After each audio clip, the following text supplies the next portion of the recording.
What's good, y'all? This is Bossy, and here today we're here with another Fuego reaction video here today. The title of this video is called Exploring the SCP Foundation, SCP-2718, What Happens After. According to one of you guys in the comment section, bro, you know who you are, bro. Apparently this video is supposed to give me a existential crisis. So I'm ready to get tripped the hell out, bro. I'm ready to hear what type of craziness that's gonna mess up my head in this video, bro. So without further ado, bro, there's much to be said, bro. Let's get on with the reaction. But first, if you guys are new to the channel, make sure you hit that subscribe button and don't forget to turn on post notifications so you get a notification when I post my next video. Without further ado, let's get right into it, bro. Let's get it. What happens after? The concept of the afterlife has plagued humanity since the dawn of time, provoking countless discussions, arguments, and more. I'm gonna like the this. question of You what talk about life or happens when we death die is often like tied strongly to religion, with answers ranging from eternal paradises to fiery hells, or even reincarnation. It likely comes as no surprise to you that the SCP universe has delved into the concept of the afterlife in a few different ways, but today we'll be looking at a particularly grim version of it. 2718 definitely starts in an odd way, with the SCP number constantly shifting, the object class listing an error, and the first line of the containment procedures actually describes the SCP itself. We see that SCP-2718 is a Damarung class cognitohazard. And what is Cognitohazard is any sort of mimetic effect that can alter an individual's way of thinking. Damarung is a German word meaning dusk or twilight, and as far as I'm aware, this is the only SCP that carries that classification. What? The containment protocols go on to say how forbidden. Dang, so this SCP is so... Bro, this is an SCP that no other SCP... Like, this is something we haven't seen before, y'all. This is something new. Like, Damarung class cognitohazard. You guys let me know in the comment section what that is, bro, because...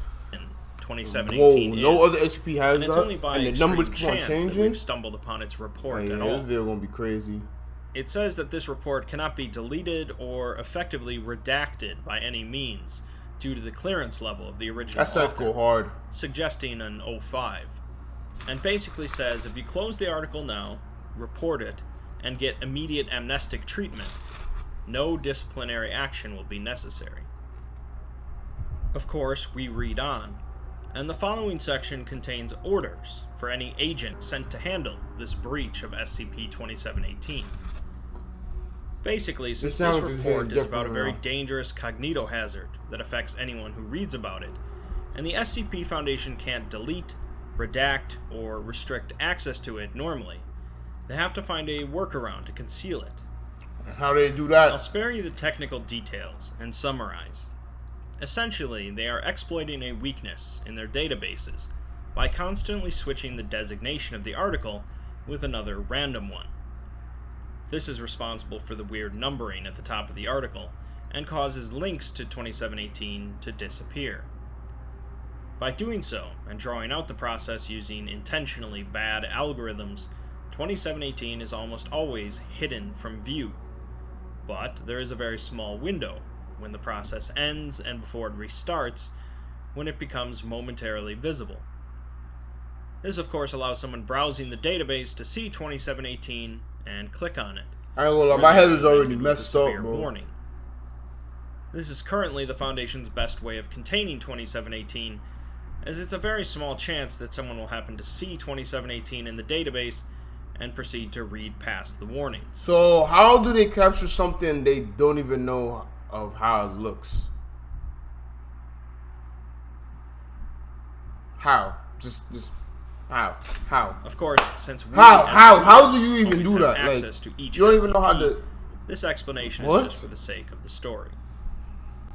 The agent working on the terminal capturing Casper the ghost then has a unique job, because due to amnestics wiping people's memory, no living person has knowledge of 2718 other than them. Their task is to improve the containment protocols of 2718 in any way they can before their memories are wiped, and 2718 goes back to being completely unknown again. Oh, he wipes their memories. Unfortunately, the agents sent to respond to a 2718 breach are left unprepared for this task, and have only 2 hours to work on it. A log left by one of these agents mentions that if an agent fails to complete their task within 2 hours, or upon return they still remember the current year or name of the current president, they are to be terminated. This suggests that the amnestic given to those who work on 2718 is a massive one. The log ends with the agent saying that he was curious and figured his brain was hosed anyways, so he read 2718's description. He says to resist the urge, and hopes that the amnestic kicks in quickly. So far then, we really know practically nothing about 2718 itself, other than it's a cognito hazard that no one wants anyone to read about in any way, but they can't get rid of the documentation. After doing so much teasing, we finally get into the meat of the article, where we get to find out exactly what 2718 is. This information comes from a transcribed audio recording made by a member of the O5 Council named Miriam Prather.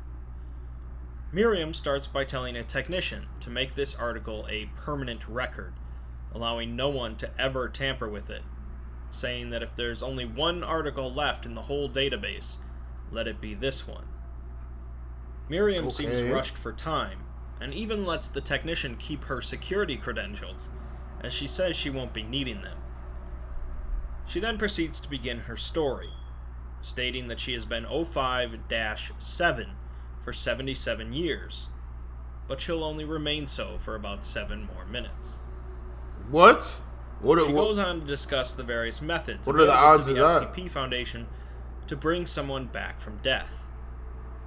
Each method is different, of course, but they fall into 2 categories. 1, making a copy or clone of the person from when they were still alive, and 2, turning back time, undoing the events that killed them. While these methods are, of course, vastly different, they do share a similarity, in that the person brought back has no memory of their death, or what comes after. In fact, the SCP Foundation has no first-hand testimony of someone dying and reporting on the afterlife, or lack thereof. Until now, of course. 6 months ago, the Foundation resurrected one of the O5s, named Roger, using a new procedure. Roger was different than the other O5s in 2 major ways. One being that he didn't use anomalous means to extend his life, and 2, that he took his vacations unannounced and in solitude. Due to these 2 factors, Roger died at age 73 due to a stroke, while alone on an island 18 years ago. It took 14 years to find his body, which they needed due to a physical key he had, as well as a mental key only he knew.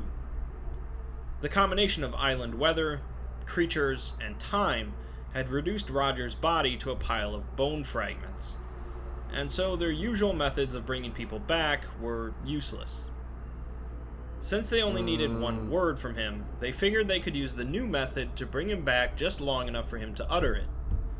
But they outdid themselves, perfectly reanimating Roger.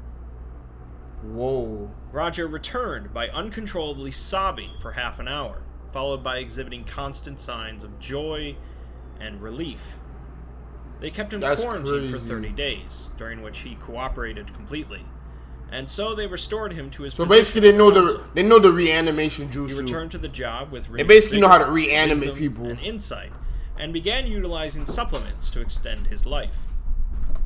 Additionally, he began to show a greater interest in the Foundation's safety protocols, and developed a profound distaste for sacrificing D-Class on projects. Although the O5 Council did not think anything greatly unusual about this pattern of changes, you can likely see where this is heading. In their interviews with Roger, he claimed that he remembered nothing of the afterlife, cleanly passing all of their polygraph tests.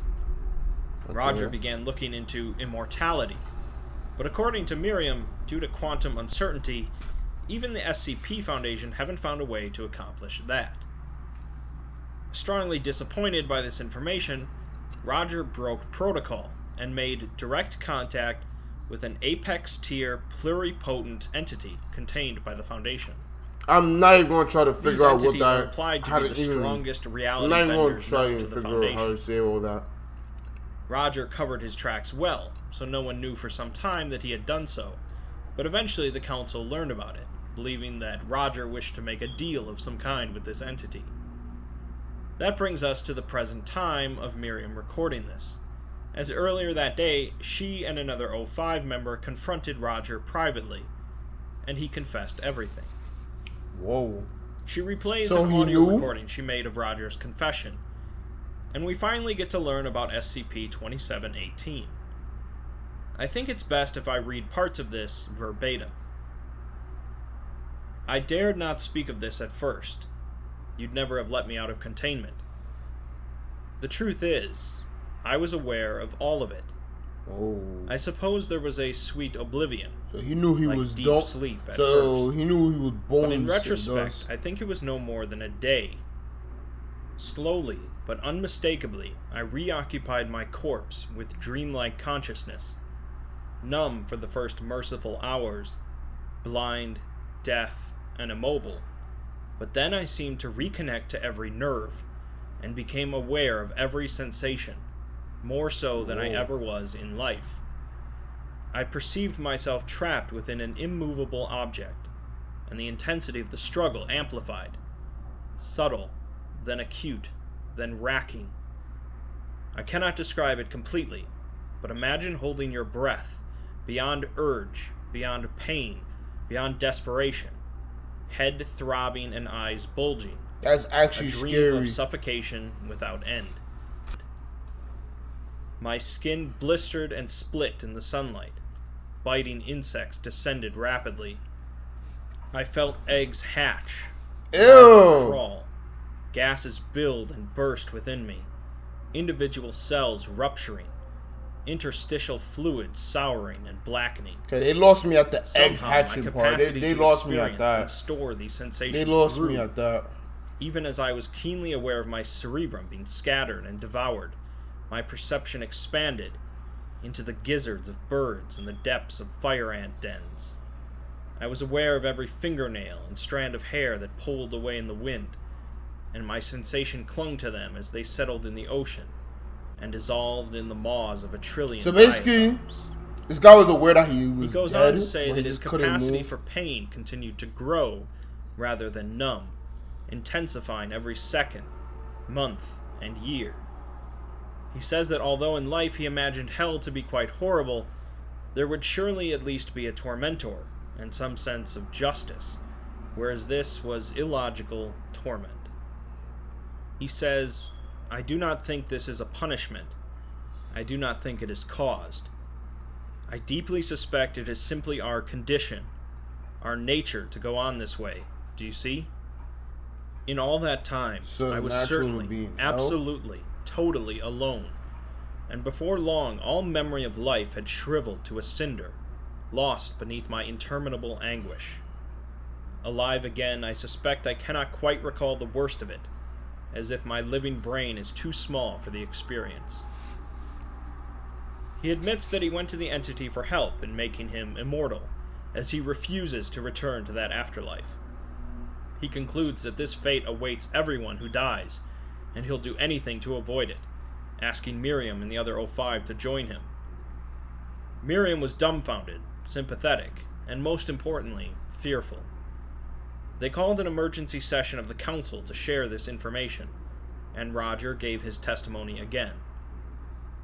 Much of the Council reacted calmly and with concern, but one stated that they must declare human death as a Keter-class SCP. Human death counts as an SCP Roger dying? began sharing even darker details of his experience, and a few members moved to begin terminating dangerous SCPs to protect humanity. Here, Miriam mentions that the O5s became convinced, one after another, and she wonders to herself if belief is the key. O5-1 then silenced the room, saying that the council has lost all reason, and with only one possible explanation. The entire council would be given amnestics, except for Roger, who would be placed back in containment. Roger bolted out of the room before the doors could be sealed, and Miriam chased after him to stop him, but immediately regretted her decision, as she desperately wanted the amnestic.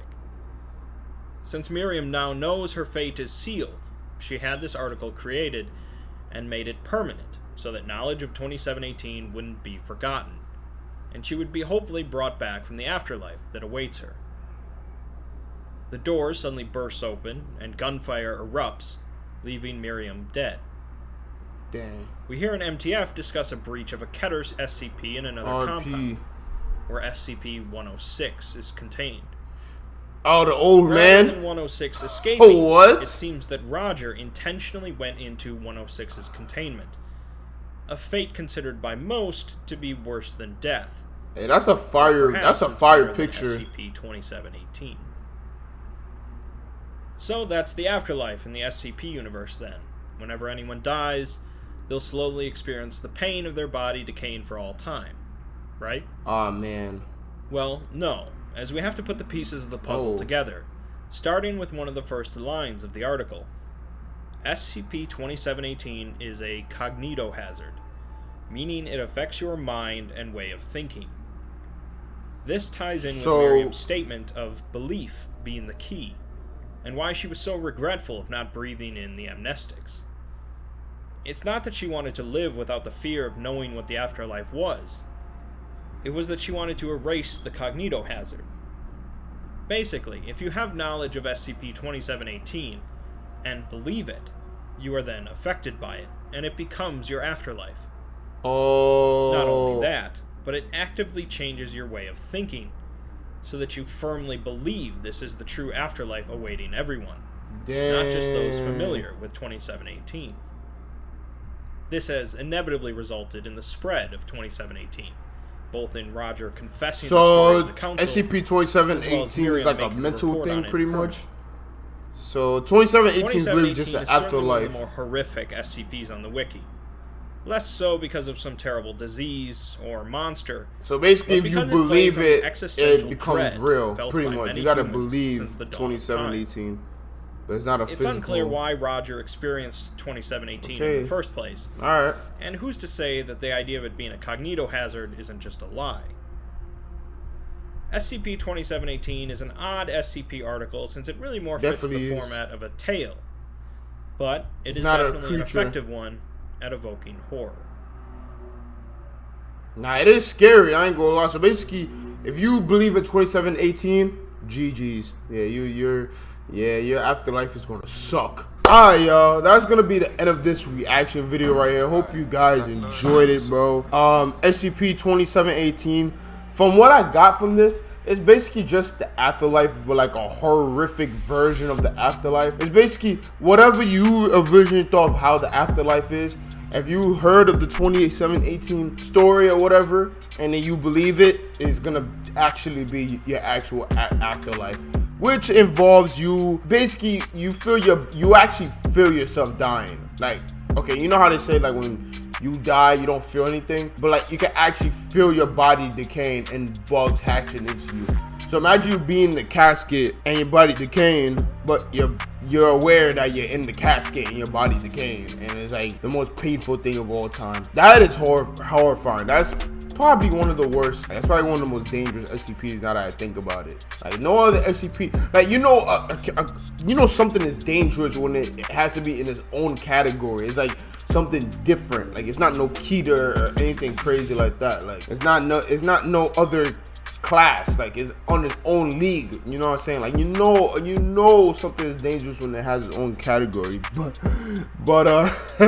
you know what I'm saying? SCP like 2718, I would not want to hear that story. But anyways, y'all, that's gonna be the end of this video. Yeah, I know I said it again. I just like saying that line. If you guys are new to the channel, make sure you hit that subscribe button and don't forget to turn on post notifications so you get a notification when I post my next video. I love you guys. Also, also make sure to hit that like button too, because the more likes we get, the more we'll get pushed into the YouTube algorithm. And also, if you guys be on Twitch, make sure to follow me on the twitch.tv, bro. Down below in the description. We lit over there. We had 1,000 followers over there, bro.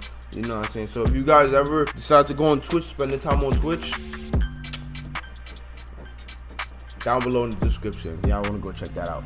I love y'all guys. I'm gonna see y'all boys tomorrow. This is Bossy. Peace out. I'm off this, bro.